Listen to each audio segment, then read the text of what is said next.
welcome to a brand new episode of Coming Distractions brought to you by the Nerdpocalypse podcast. I'm your host, Jay. I'm here with my co-host, Micah. Hey. All right, guys, we're back. This isn't the normal review for Avengers Endgame. This is the spoiler review. Okay, so we did our regular review, Micah and I did, where we told you nothing. But now we can tell you everything. This is a spoiler review. I cannot stress that enough. Giant flashing warning sign. If you have not seen Endgame, please do not watch this video. Or if you just don't care and you just want to get the spoilers for the movie, this is the video for you. All right. So this is it's Thursday. So the movie hasn't opened nationwide yet. It won't until, I guess, midnight tonight. But we're going to give you the spoilers if that's what you want to see. So going back to our normal review of the movie, we both loved it. This movie is amazing, guys. Yeah, it was fucking great. This movie is amazing. Like I said, that last hour of this movie, the last act of this movie is just a nerd's wet dream. It is. It is. So let's start at the beginning. Yeah. A little bit in the beginning. And we're not going to go chronologically. We'll jump around. But yeah. Couple of things that were things that people suspected were going to happen that did happen. Tony's dying in the spaceship. Yeah. On his, just stuck in space with Nebula, and just before all the oxygen runs out, there's just a bright gleaming light outside of the ship, and he wakes up. He's looking sickly and shitty, and there's fucking Carol just floating in space. You think he lost weight for that? It looked like he did, because they kind of, like, later on when he gets back to Earth, he looked like hell. Yeah, he looked. Although they may have CGI'd it, I don't know. I think they might have, because I don't see him pulling a Christian Bale. Yeah, and just like not for the little amount of time he was at right, but he looked very sickly. Yeah, because he was up there for 3 weeks. He was up there for 21 days. Yeah, eating probably like old Cheerios or whatever. Who the hell knows? But I like that. Meanie.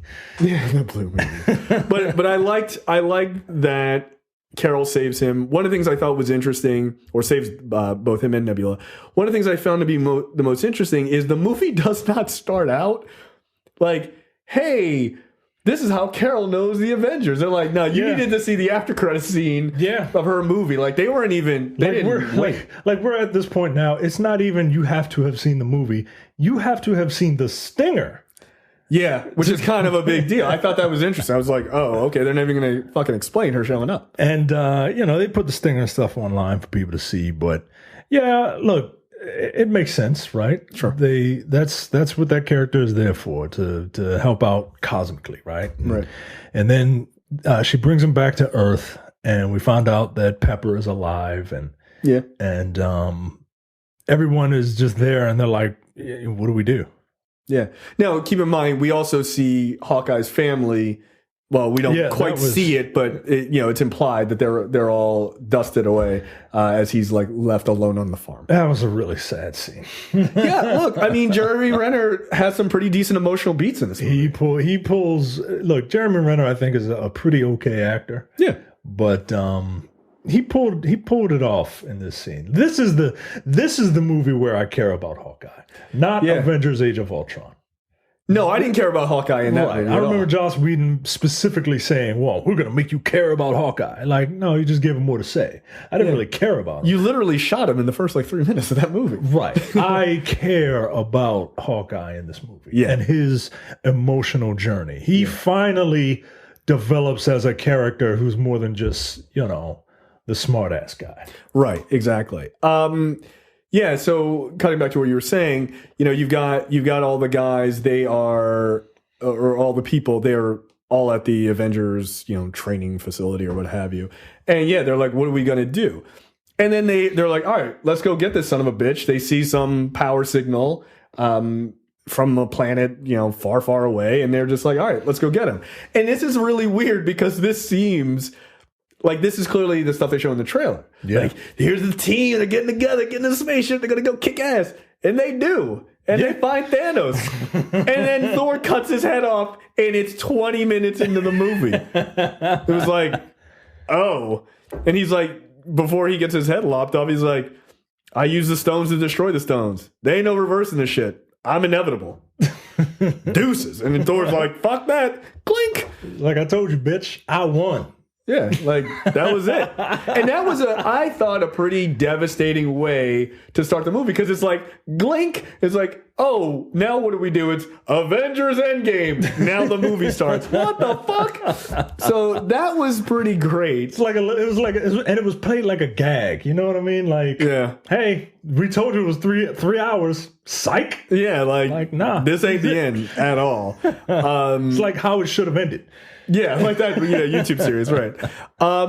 So yeah, so it ends. It begins there. I think that's where the logo comes up. I can't remember. It's either there or slightly before that. But for the most part, that's the prologue of the movie, right? Like, here are the heroes trying to save the day. It means nothing. Yeah. So they get started, and like, it's 5 years later. Yeah, that was also a big deal. Yeah. It's 5 years later, which has a lot of implications for the universe, because when you see Scott Lang after he pops out of the quantum realm because a rat smashes onto a machine, basically. Just happenstance. Yeah, it's total happenstance. When he gets out, like, the world is all fucked up. There's nobody around and everything else. He's trying to figure out what's going on. But he hasn't aged. Right. And everyone else in reality has aged. Yeah. Which was kind of interesting, right? So in this world, as they're trying to solve the problem of, like, the stones and being thin, you know, we'll get to how they do it and all this other stuff.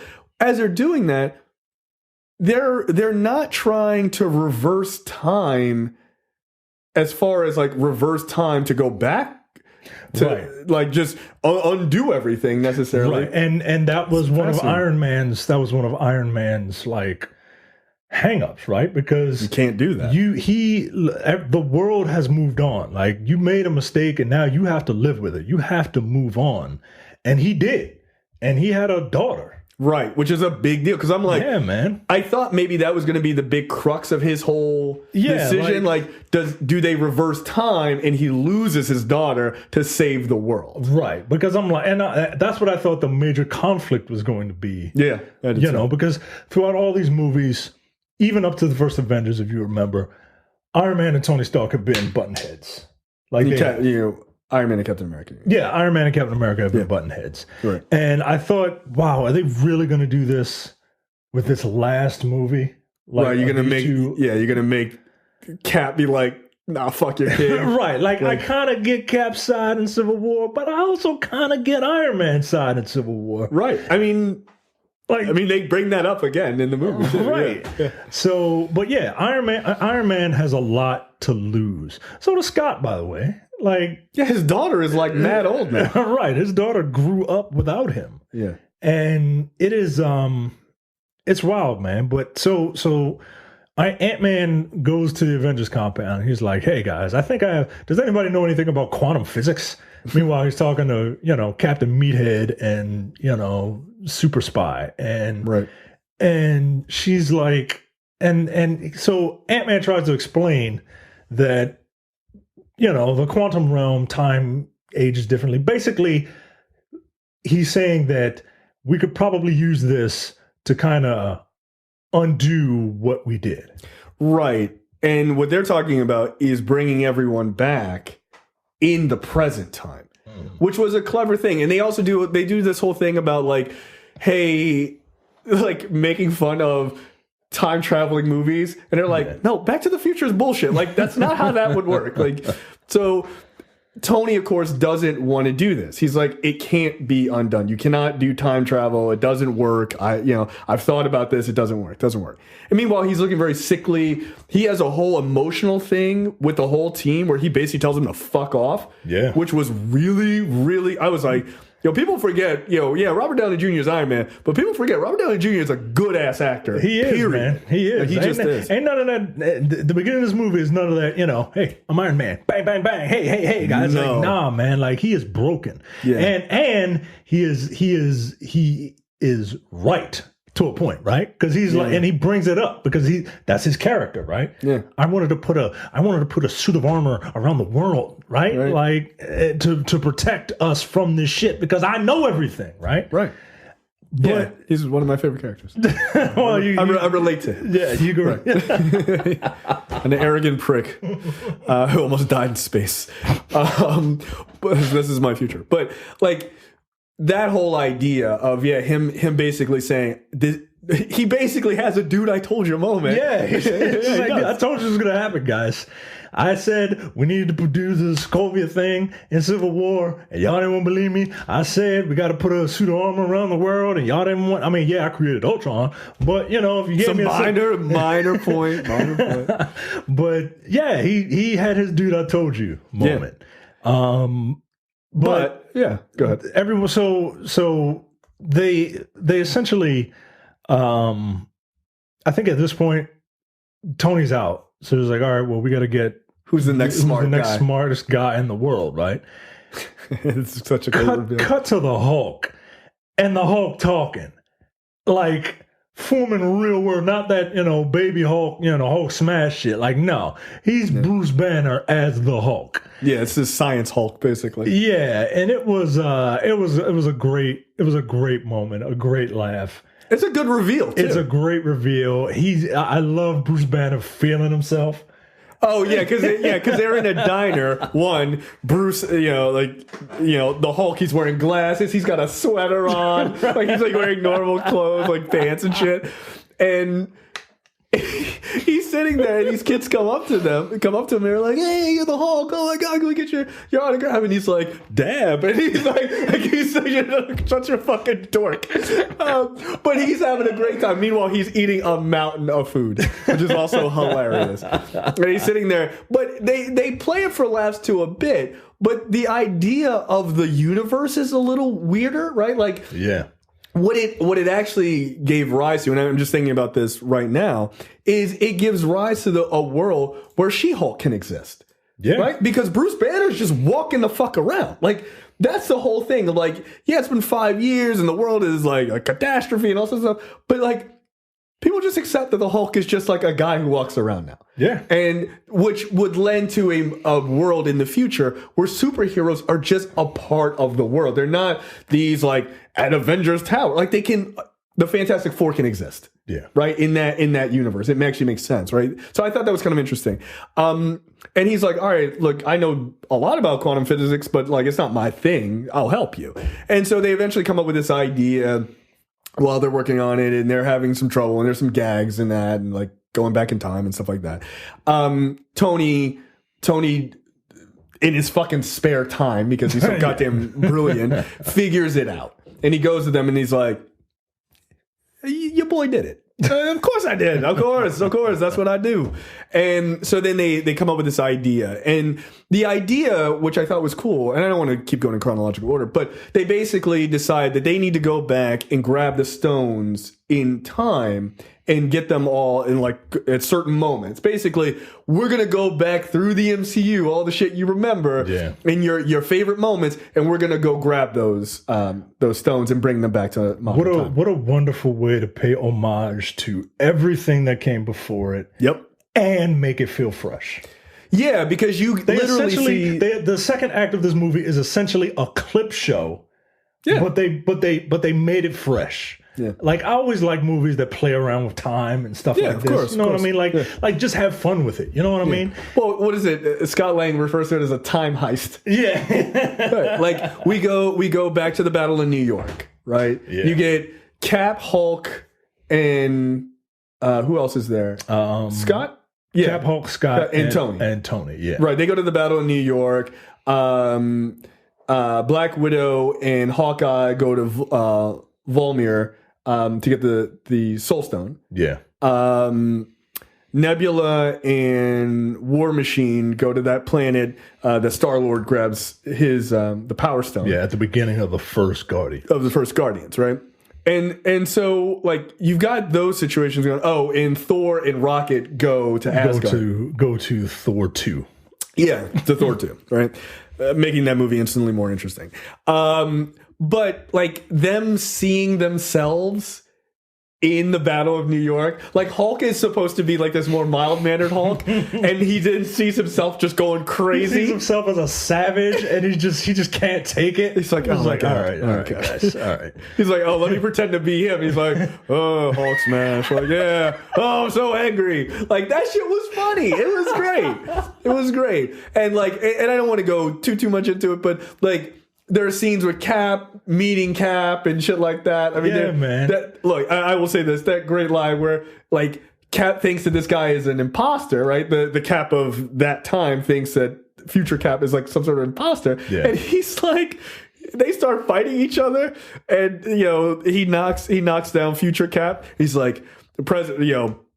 Battle of New York Cap is like, I could do this all day, and Future Cap's like, yeah, I know, all right. even present day Cap is just tired of Captain America's own shit. Yeah, like all right, bro, all right, relax. They make a reference to the fact that the first Avengers Captain America outfit is fucking terrible. Yeah, they do in a great way. We'll leave that one for you to see. But, although you should have seen this. You should have seen Captain. That is American.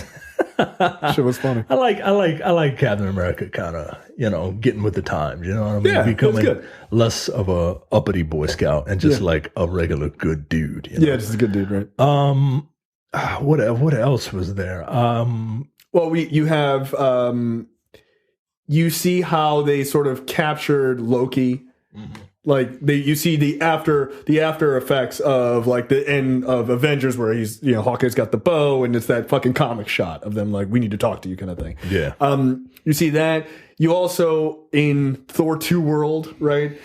At this point, Thor is like all depressed and he's fat, and that was such a great bit. They meet up with Thor, and Thor like he's got essentially PTSD, man, and he can't deal with it, and he let himself go, and that's it.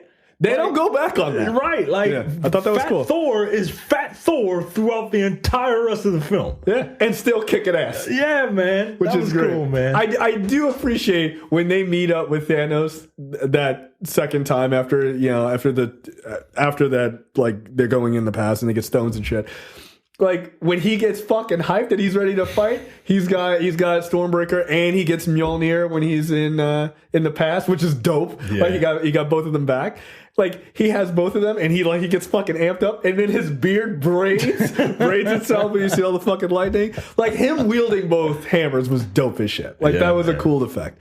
Hulk goes to Sanctum Sanctorum.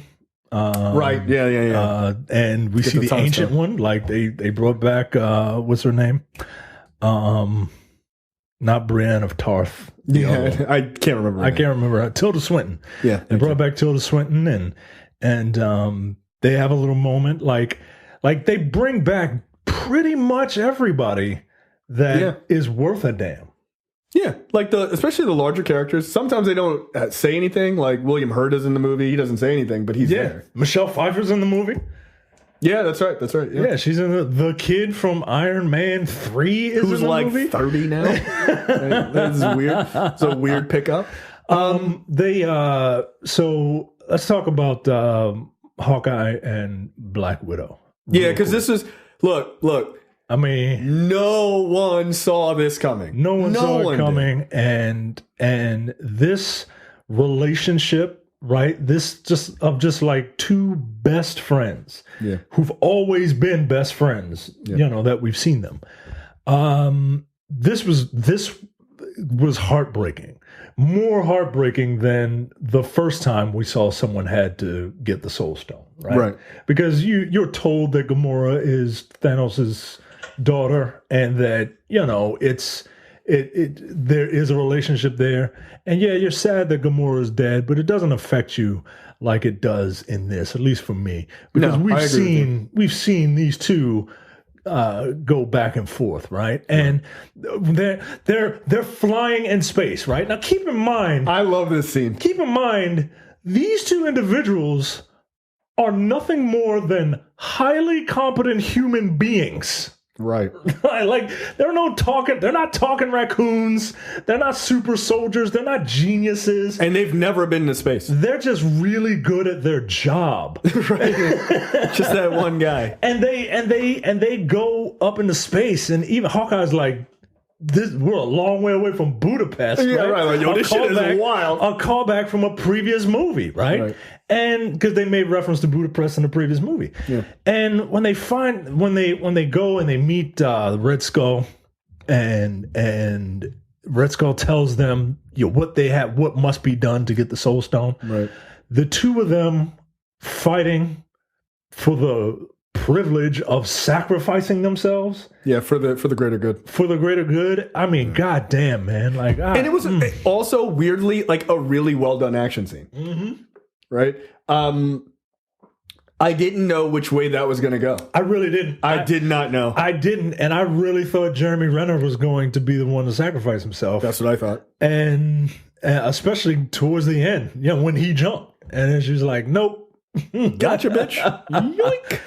Right, and also because she has a movie coming out. Right, exactly. And that's that's a swerve, man. Yeah. Like you talk about, I knew this was going to happen. Ain't nobody see that one coming. I didn't see not a one fan theory, the first guessing that one. I don't think anyone saw it coming. And it was a brilliant move. It was a brilliant move. It was a brilliant scene, well acted by the two of them. Yeah. Yeah, man, I loved it. I loved it. So, and what was nice, and you and I talked about this after the fact, is that people have to pay attention to the fact that she made that choice. Yep, she did it. She made that choice, and that's important. You know, really this wasn't her getting fridged. This wasn't, I'm a monster because I got rid of my ledger because I can't have kids. Nah, this is. And by the way, there's nothing wrong with that line. Right, right. It wasn't. This was entirely up to her. And without this sacrifice, they would have lost. Yeah. Yeah. I mean, like if we're being really real, they literally could not move on with the universe and save trillions of organisms around the universes without that sacrifice. Yeah, you couldn't have. So she only has a gun. Yeah, well, she saved everyone. Yeah. Like literally the entire universe, like she did. Which was a big deal. And it was a good emotional beat. But what also worked is the fact that was a major death of a major character. Yeah. We're in Act 2. Yeah. And we're in Act 2. Like this is like when he says major character, like this movie does a very good, like we all love the fact that all these movies, like everybody interacts with everybody else and all that, but this is an Avengers movie. This is a movie based around the 6 characters. Yeah, even the Guardians are there and everything else. They are not the main draw. Right. They're just simply not. Right. This is still an Avengers movie. Like people call Civil War, which is the third Cap movie, the real, Avengers 2.5 because there's so many people. It doesn't really feel like a Cap movie. Yeah, yeah. But no, this feels like this is an Avengers movie. Yeah, an Avengers movie. And it is I really love that scene, man. Yeah, it's good. War Machine and Nebula, Team Machine, they are where the plot is for the second act. Yeah, they are. That's actually a good point. And because we're all having fun, but somebody's got to deliver somebody's got to get the plot moving, and those two do it. And that pairing is very odd to me. It is, but I thought it worked. Yeah, I guess the thought process is she was humanoid, right? Yeah. Made into this machine. Here he is a guy, she was involuntarily made into this machine. Yeah. And here's a guy who voluntarily makes himself into a machine. Yeah, well, more or less. More or less. I mean, he could. I'm sure if he wanted to walk, he's got those he wished he could walk, right? But I see what you're saying. Yeah. Like because he makes some reference to it. Like we're both kind of broken. Yeah. You know what I mean? Yeah. But they're where the plot is. And, I mean, this is where the plot gets a little, okay. This is where, This is the, like time travel-y type bullshit. Yeah, like okay, so you got two nebulas in this world right now, and the future nebula is on the same frequency or whatever as past nebula, and past nebula just happens to have some sort of malfunction where the hologram or whatever comes up, and past nebula can see what future nebula sees, and like this is where the plot is a little shaky.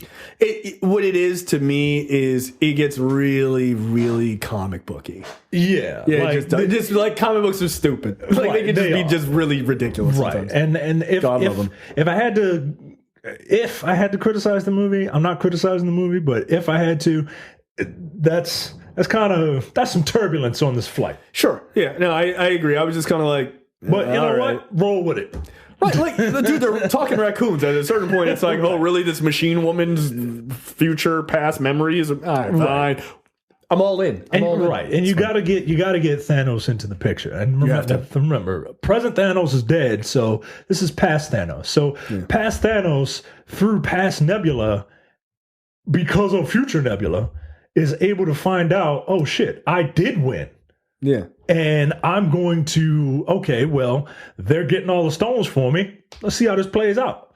Like, he tells past Nebula to find future Nebula and body swap. Yeah. Which she does. That's pretty much all of Act 2, right? Like, yeah, for the most part. Like, they get the heist is successful. And, oh, wait, we would be remiss if we did not talk about Captain America and Tony Stark going back in time again to the 70s. Yes, because they go back to get the Tesseract. Yeah, because their plan got foiled, and so they have to go back in time again.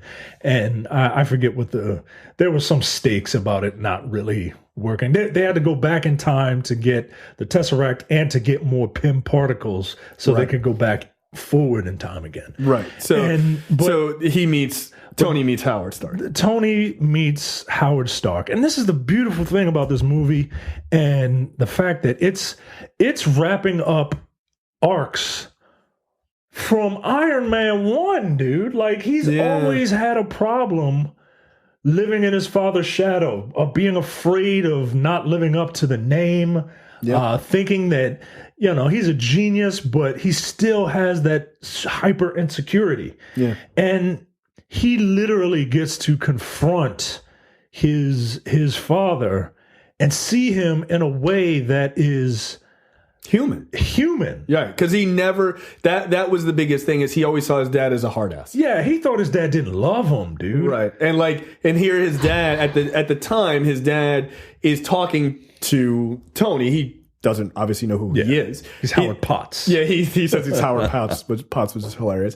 But he's telling him how his wife is like 8 months pregnant or something like that, and how how excited he is to be a father. How excited and how nervous and how afraid that he's going to fuck him up. Yeah, that he's going to mess up. Like, because I don't want him to be like me, I got to tell you, man.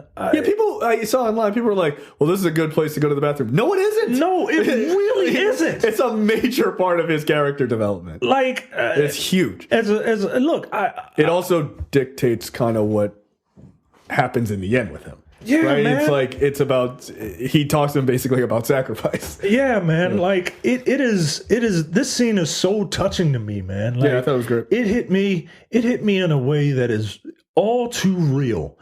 And this guy's a dad. Well, and my dad is a bit of a dick sometimes. He's a bit of a Howard Stark. He's a bit of a hard ass, man. Mike. Like, he's a bit of a hard ass, right? But I know he cares about me, but he cares about me, but he doesn't say it. Right. That's just what look, Howard Stark never told Tony Stark that he loved him. What kind of lame shit is that? What kind of pussy shit is that? But no, man, like, that got wars to win. That is a story that you don't see, because, men in our society, we're trained to be hyper masculine and hard and shit. And you're not allowed to love your sons and shit like that, man. Don't do that. Man, that scene was beautiful, man. It really was beautiful. Yeah, that is not a scene to miss. No, don't miss it at all. Yeah. I didn't read any of those pee break things. Look, here's the thing. Just be an adult and sit your ass down. Right. I sit at work for 3 hours easily and don't go to the bathroom. Right. Easily. Go to the bathroom before and after. Yeah, that's it. That's it, man. It's not that hard. It's not that hard. You'll be okay. Cap saw Peggy. He gets his longing sort of like creeper moment through the window. Yeah, and she should have been much older because this was the 70s. Yeah, but you're not gonna age up Haley Atwell. No, you gotta leave her just as she is. Gosh, she's so fucking gorgeous. So he gets his moment of like, oh, that's he is reminded of what he lost and what he's fighting for, and what he's fighting for, and but I would say he's reminded of what he's lost. Remember that for the end of the movie, right? Right, exactly. It's really, really important. So then we cut to Act 3, basically. Yeah. So everybody they got all the stones. They got all the stones. They put them in an Iron Man glove, and that can grow bigger for fucking Hulk. Yeah, because comic books. Right. Fuck? Like, all right. Why does it have a one size fits all setting? I don't know. They're nano machines. I love how they were like, who's gonna wear it? You didn't have the conversation before you built the size of the glove. You could have just built it to Hulk size. He's like, no, I'll wear it. And it's like, and then he somehow knew, like, oh, I'll just put my hand there. I was like, all right, comics. So he's like, look, I'm the most powerful Avenger. I can do it. Yeah. And Thor was like, look, I can do it. But they're like, dude, you are in a seriously depressive state. You do not need to be wielding any kind of power like this. Right. Because who knows what you're going to wish for. I wish everyone was dead. Like, no. So they give it to the Hulk. They give it to the Hulk and they say, Hulk, he doesn't say anything, but he activates it. And he's like, all right, internal monologue. I wish that whole snap shit, I wish everyone that got snapped come back. Right. But they don't say it. Right. So, and they don't know if it worked.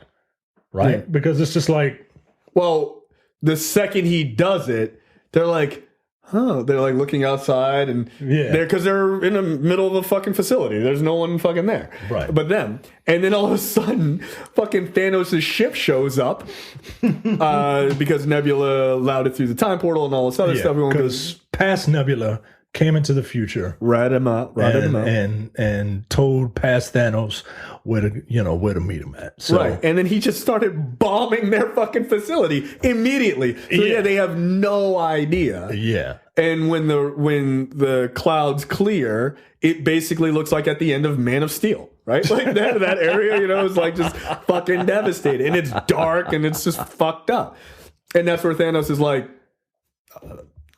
I brought my army. And they just start rolling through these fucking portals. And we get to the moment where I got a little emotional. Besides, hold on. Oh, we're skipping a huge point. We're skipping a really huge point. Yeah, so in the trailer, Thanos is like, you couldn't accept your failure, and look where it brought you. Back to your boy.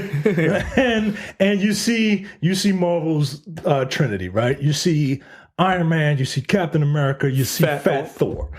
And I love the fact that Fat Thor is just Fat Thor. Yeah, dude, he's just like, yo, what up? We about to fight the boss, and he's still Fat Thor. Like, you want to get abs or anything? Nah, I'm good. You want to look intimidating? He was like, nah, I'm good. I'm good. He literally called him Lebowski at one point. That's what he looked like. See, even in this fictional world where a guy can control lightning that have it hit him, can style his beard, even in this world, there's no magic way to lose weight. You're right. You still got to get on the treadmill. That's true. Which is hilarious. So Thanos says that cool ass line, and they say a bunch of cool lines and shit, and the three of them just go after Thanos, right? And Thanos, and it's a good fight. It's a really good scene. It's a really well choreographed scene, and it's not overcut, so you can't tell what's going on. Right, yeah. Which at one point, like Thor's got Stormbreaker and Mjolnir, right? And at one point, Thor loses Mjolnir in the battle. And Thanos, and then some other shit is going on. And I turned to Jay and I said, if what happens is going to happen, what I think is going to happen, yo, I'm gonna lose it. and all of a sudden, later on in the fight, right? I literally turned to you, I was like, here you go. Thanos has, he's got a ground pound getting ready to beat the shit out of Fat Thor, right? Well, because he has Stormbreaker, he's like trying to shove it into his chest. Basically. Yeah, because, remember that shit? Yeah. Remember this shit from the last movie? Even though I shouldn't be able to remember it because I wasn't like... Right, like, comics. Okay. Comics are weird. All of a sudden, bam, in the back of the head like a black man hitting his son in the back of the head. Fucking Thanos gets hit with Mjolnir, and Mjolnir comes back, and we cut to motherfucking Captain America holding the Mjolnir. Yo, let's go. Come on, man. Okay, that scene is dope, right? Because there's more to that action sequence, which is fucking There's a lot crazy, more to right? it. Like Thanos broke the shield, right? Which was fucking crazy. He was just like, get the fuck out of here, which was awesome. But the part of that, because at one point Thanos just grabs Mjolnir because he's just so fucking strong. He's just like, fuck out of here. Like, no, I don't need to wield that. Get out of my face. But what was awesome is that moment. Like, I love when characters in movies respond to things that happen in movies, kind of like how I would respond, right? Like how the audience respond. They do what Micah said, which is like, you see Mjolnir hit Thanos, but then retract backwards. So you're like, oh shit, it's not coming to Thor. Like, clearly it's going to Cap, right? They cut to the scene, Cap's fucking wielding, and you're like, oh, like there's lightning and shit, and it looks fucking dope. Yo, it looks fucking awesome. But then that scene, the camera pivots again to Thor, who goes, I knew it. Yeah. Like, I was like, yes, because that's the thing that's 21 movies you've been waiting on. Yeah, man. Because Cap is worthy. He moves it a little bit in Age of Ultron. And that moment, if you go back to Age of Ultron, like, in that moment, they're all trying to lift the hammer. When Cap moves it slightly, Thor goes, like, you look at his face, he's like, oh shit. Like you go back and watch that scene. It's actually, like, it's just a micro expression. But he's like, all right now, slow down. Because he's like, look, I don't got Stormbreaker. Like, that's mine. That's the only thing I got. So him wielding it, him spinning it, and fighting Thanos and shit was dope. Captain America holding that broken shield and that fucking hammer, man, like... Yeah. Yo, I could have died, yo. Yeah. That shit was amazing. But the part that got me, the most emotional part. I mean, not the most emotional part. That comes later. But like from a like nerd perspective, getting the hype. The hypest moment is getting ready to come up, dude. It is Cap. Tony is down. Thor is down. Mm-hmm. Cap is standing there. There is literally Thanos, like, couple of meters away from him. Yeah. They're staring each other down, just like in the Infinity Gauntlet actual comic, right? Yeah. Like that moment. Cap's got the broken in half shield, but he's like, I still got a little bit. I can do this all day. Yeah, he's like, and that's the scene you see in the trailer where he's like kind of shaking. Yeah, he's strapping it up. Yeah, because let's go. Up. He's definitely fucked up. And there's just an army of these bad guys coming through this portal. Yeah. And it's Cap versus everyone. And it pans out into this very, very beautiful shot. Yeah. On the one side of the screen is just darkness and all of fucking, Thanos' army and shit. And on the the Black Order is back and everything. Like they're all there, right? They're all there. And on the other side is the sun creeping behind the clouds and fucking Captain America. Just fucking like, this character is so fucking awesome. He's so good.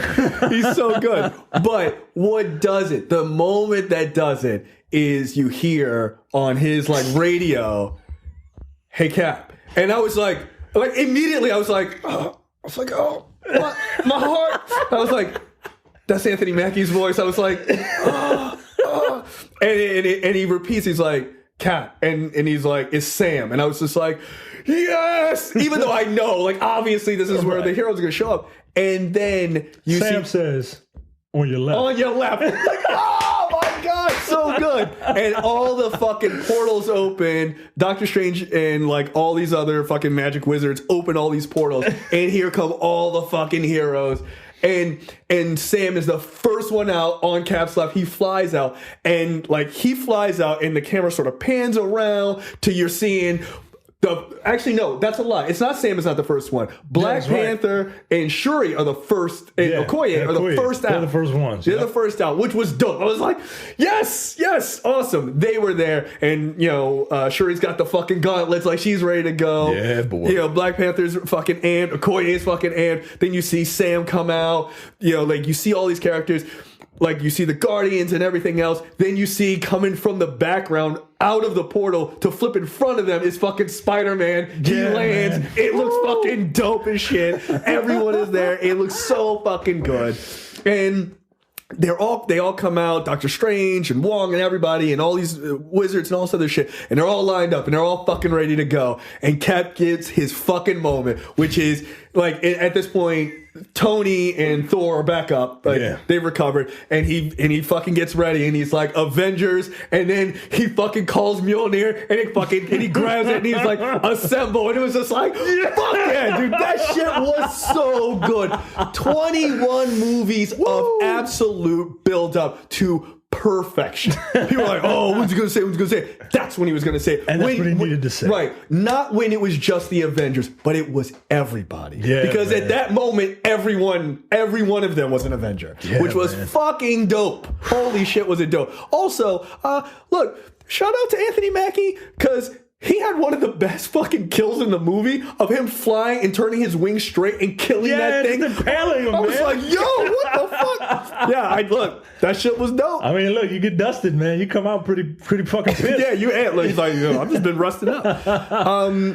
So there's just a number of just crazy action sequences. There are so many action sequences and so many things going on at one point. But there's one thing that we must highlight. We must highlight. You have to. And at this point, it's a Hawkeye. Hawkeye gets help from past Gamora and future Nebula to eliminate past Nebula.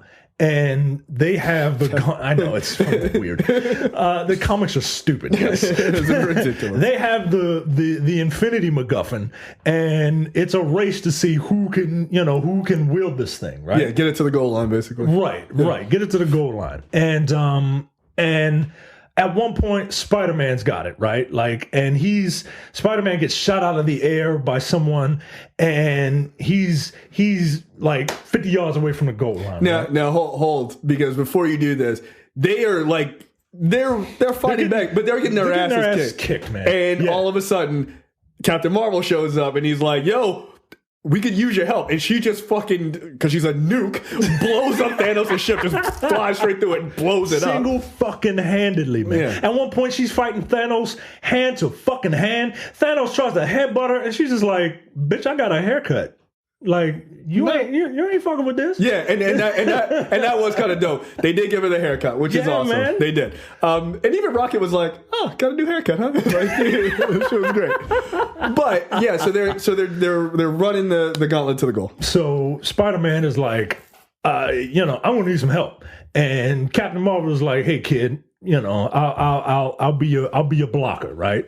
And he's like, is it just you? I mean, and all of a sudden Okoye is like, "No, she's got help." And then you see Okoye, you see Shuri, you see Valkyrie riding a Pegasus. Yeah, that's one thing. We didn't talk about that. Yo, she came straight through that portal like a boss, too. Yeah, man. Yeah, that was dope. You see Gamora, you see Mantis, you see Nebula, you see the Wasp. Yeah. And all of a sudden, out like an RKO, out of nowhere, here comes Rescue. Pepper Potts in her rescue outfit. Yo, that shit had me hype. It looked good, man. It looked good. It looked super good. Now, I will say this. Before that scene, there is a moment where Tony and Pepper are fighting back to back in the sky. That shit looks so good. I was like, go ahead, man. Look, I am not a huge fan of goop. Okay, I'm not. But goddamn, didn't she look? It looked good. They figured out how to work it, man. Those are the couple goals that you should strive to achieve. You and your significant other back to back fighting aliens in flying armor. Right. That needs to be a meme. But that shit was dope. But that moment was basically Kevin Feige going, "Oh, we could do A-Force if we wanted to." Yeah, man. And look, not only could we do it, y'all would love it. Like, to just show you, because that got a pop. Like, we saw it on a press screening, but we're supposed to be like, these are the more adults of the adults. Man, people lost their shit. They did, like, man. It was so good. It was so good. And that is one of those moments where diversity matters. Because you could have that moment, like when Black Panther, Shuri, and Okoye were the first through the portal. Look, me, black man, I was like, goddamn right. You goddamn right. Hell yeah. And for women, that scene is gold. I mean, it's gold for me. I thought it was fucking dope. That scene was that was another hype scene after seeing like a bunch of other hype ass scenes. Right. It's a hype scene in the middle of an ocean of hype. Right. It's nuts. I just like this battle.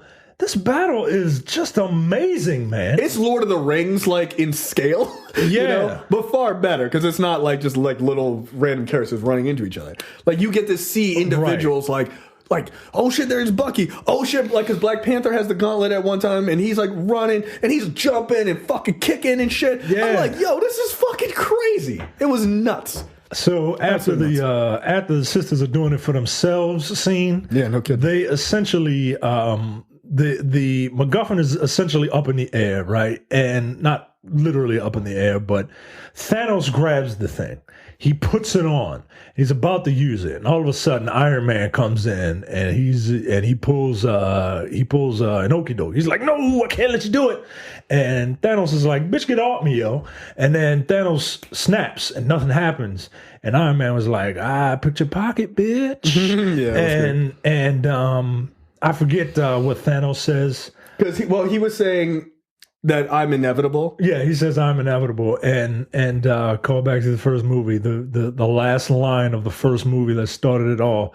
Tony Stark says, "I am Iron Man," and then he fucking snaps, and it fucks him up, and it gets rid of all of the Thanos' army, and then you see Thanos broken, beaten, and then he looks, and then he just gets dusted, and I'm just like, yo, this shit was fucking this shit was awesome, man. And look, I mean, we're gonna get ready to get out of here, but Tony dies.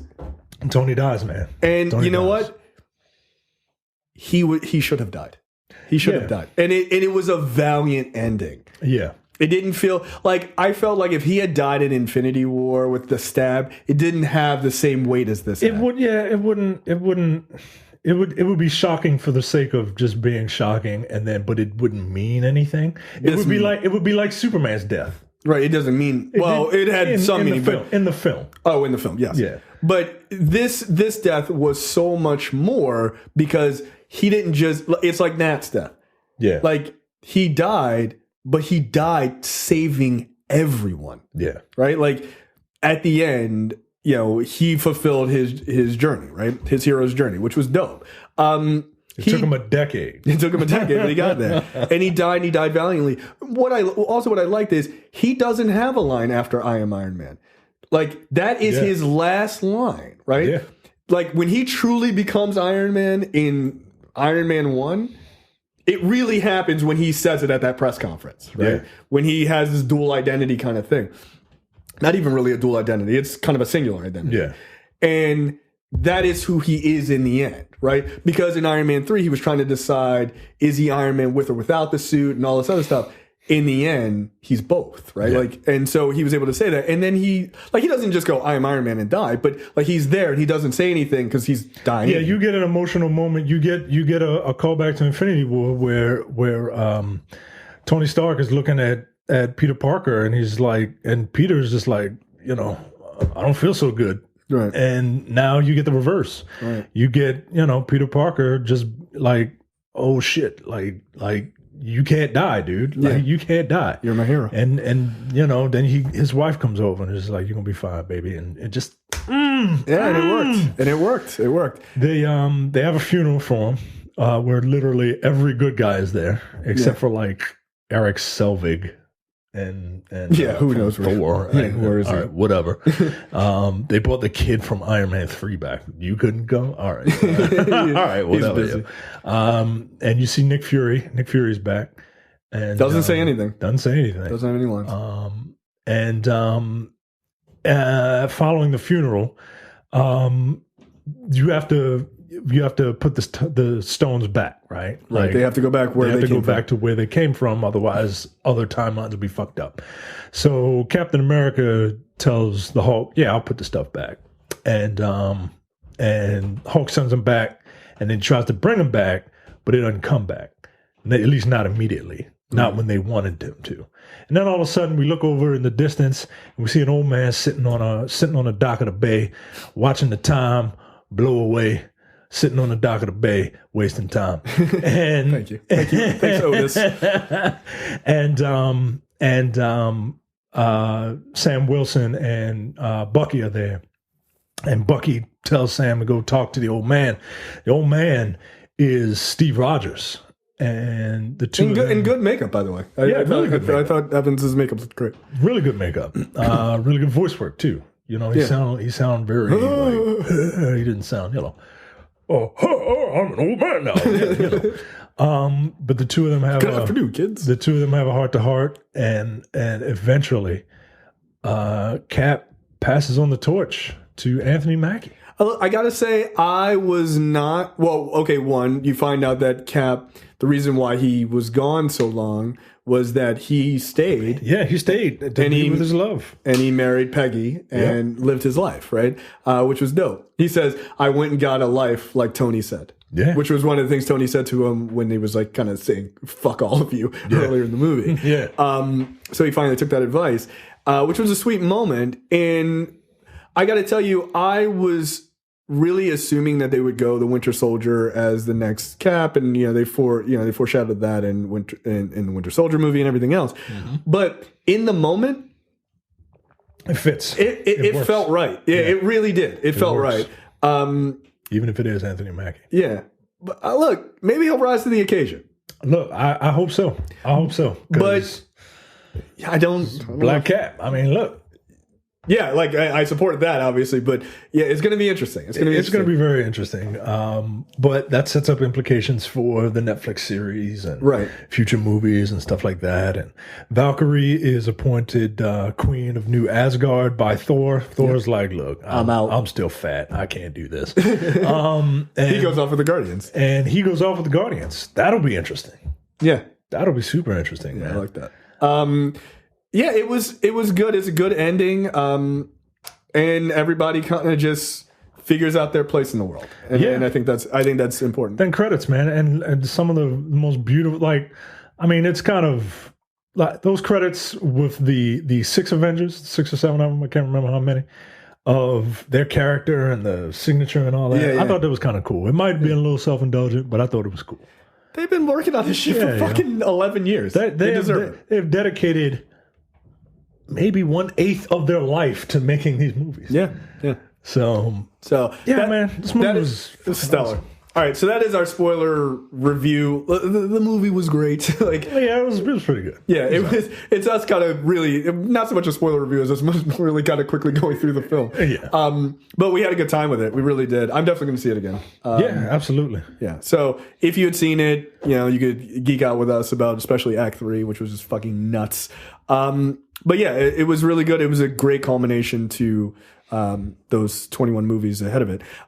We will be doing a huge MCU retrospective coming up in probably in the next week or so. Yeah. Week, 2 weeks. So look forward to that. It'll be like us and like 5 other people. It won't be on video. It'll just be audio, but it will be up on YouTube. So check all that out, and we will see you guys next time. See ya. You're watching the Nerdpocalypse YouTube channel. Make sure you click that button to subscribe and check out our weekly podcast where we talk about movie, TV, news, tech, and weird stories from around the internet.